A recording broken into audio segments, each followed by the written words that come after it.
जागा वाटपचा तिढा हा आपल्या अहिल्यानगर महापालिकेच नाही तर राज्यामध्ये असेल तर फक्त महापालिकाच नाही, अगदी लोकसभा आणि विधानसभेच्या निवडणुकीमध्ये देखील अशाच प्रकारची स्थिती आपल्याला पाहायला मिळत असते. शेवटच्या क्षणांपर्यंत काही उमेदवारांच्या बाबतीमध्ये संभ्रम हा उमेदवारी त्या पक्षाच्या इच्छुकांकडे जी मागणी करतात त्यांच्यापर्यंत तर खाली उमेदवारी करणाऱ्यापर्यंत हे संभ्रम असतोच.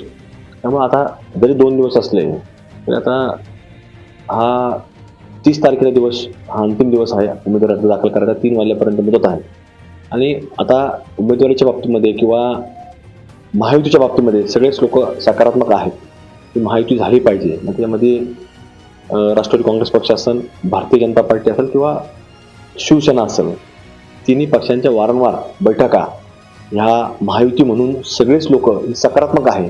अगदी काही बोटावर मोजण्या इतक्या जागांच्या बाबतीमध्ये काही आता चर्चा अंतिम टप्प्यामध्ये आलेल्या आहेत. तर तो देखील आता निर्णय आज हे 30 तारखेच्यात होईल आणि 30 तारखेला उमेदवारी अर्ज दाखल करण्याकरता सगळ्यांचा मार्ग हा सोपास्कर होईल. शेवटी ज्या लोकांचे इच्छुक असतात ते लोक मागणी करतच असतात. त्यामुळं त्यांच्याकडे जे काही विद्यमान लोक असतील तर त्यांनी ती जागा मागणं साहजिक आहे. त्यामुळे त्यांचा तो प्रयत्न राहणारच आहे.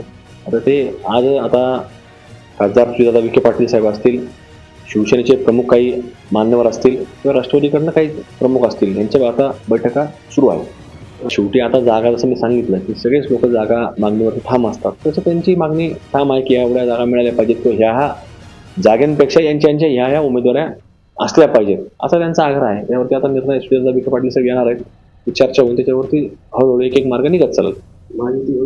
माहिती झालीच पाहिजे असा तिन्ही प्रमुख लोकांचा, तिन्ही पक्षांमध्ये जे काही प्रमुख आहेत त्यांची आग्रही भूमिका आहे.